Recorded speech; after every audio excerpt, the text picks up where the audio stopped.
Okay, so it's been requested that I make a follow-up video on the J-shifter swap on my son's 3rd gen. So you guys have seen that video. We swapped my son's 3rd gen with the original transfer case that had the electronic actuator because he had a push button on the shifter itself that would put it into 4-wheel drive and take it out of 4-wheel drive, and then his shifter would go to 4 low, 4 high. So we were having some problems with that actuator, so we ended up just switching it to a J-shifter styles. But when you do that, there's some sort of 4-wheel drive computer that controls the other actuator, which is on the front differential, and actually engages that when you push that button on that shifter. We bypassed that computer and basically hot wired that front actuator by basically a process of elimination is how I did it.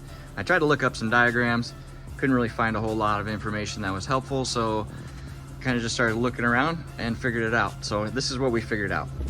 So as you saw in the video, like I said, we hot wired these 2 vacuum solenoids that are right here. I want to show you guys these before I explain this. There's 2 vacuum solenoids right here, and these are what controls, like physically controls, that front actuator on the front differential. So we hot wired it, ran some wires, and there's a flip switch on the inside. Now we did this probably 6 months ago. So this is the switch that we put in. On, off, and when you do it, even the light will come on in the dash on the 4-wheel drive light and everything. So like I said, this truck's a mess. There's the J shifter and there's the switch. Okay, let me see if I can explain this the way my crazy brain understands it, so where you guys can all understand it as well. This might be challenging for me. So let's start here. So this is your actuator that controls the front diff. It is vacuum controlled. So there's a little diaphragm in here that gets pulled this way and gets pulled this way. And this will engage your front differential when you put it into 4-wheel drive, right? So you have vacuum lines that go this way and go this way that are controlled by solenoids.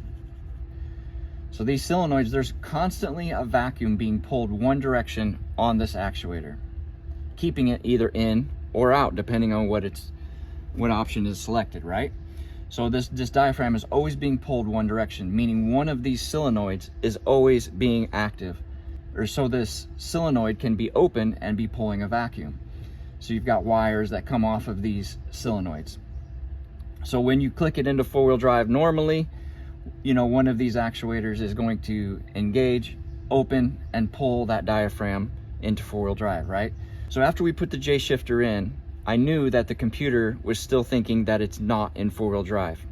So I found, by testing with my test light, which one of these solenoids is live, keeping this actuator in an out position. So I found that, like, say this one was live. So this is my live hot wire to this solenoid to keep this open. So what I did is I spliced this wire into a switch. Now this is my hot wire going inside to my switch. All right, so this is our hot wire that's going into this solenoid that's live. I need to feed live wire into this one after this switch. So what I did is I cut the live wire, the hot wire that's coming into this solenoid that's active, ran that to my switch, and then I ran 2 wires back. One to the live side on the one diaphragm, and then the other, well, we're gonna cross some wires here, to the other side. So when you would flip this switch up, it sends hot to this solenoid to engage it, and then when you switch it down, it would send a live signal to this diaphragm to engage it that way. So I hope this makes sense. I know this is a bit confusing, but it's really not that hard.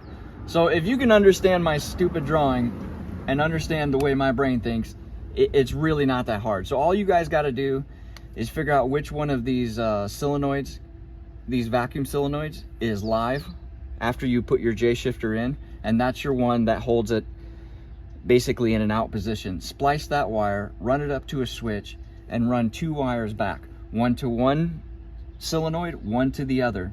I can't remember which wires are on here, but it's like it's like a red and a black and a green and or a purple and a black or something. So you'll see the colors, they coordinate somewhat, because both wires that are like a return wire or a ground wire or whatever are the same color, but your two live wires are a different color other than the other wires.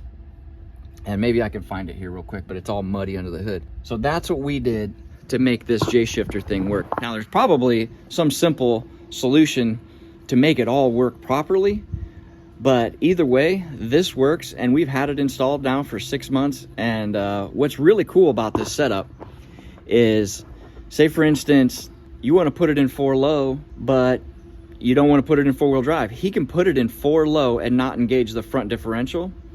So he can run 2-wheel drive 4-low, and then not. And since we did the E-locker on it, he could put it in 4-low with the E-locker, with that E-locker mod that we did. So he can engage the E-locker, put it in 4-low, and still have it in 2-wheel drive until he flips the switch on the dash. Then it goes to 4-wheel drive. So you got a bunch of different options, which is really cool.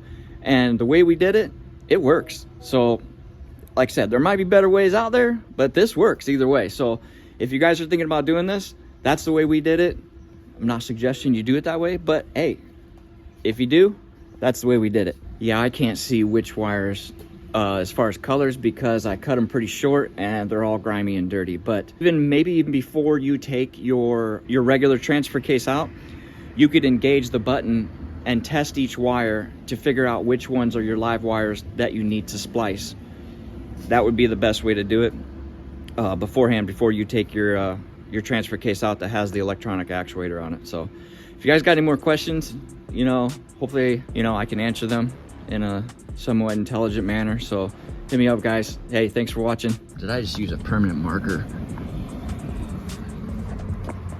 That's awesome. Good thing I didn't draw anything worse.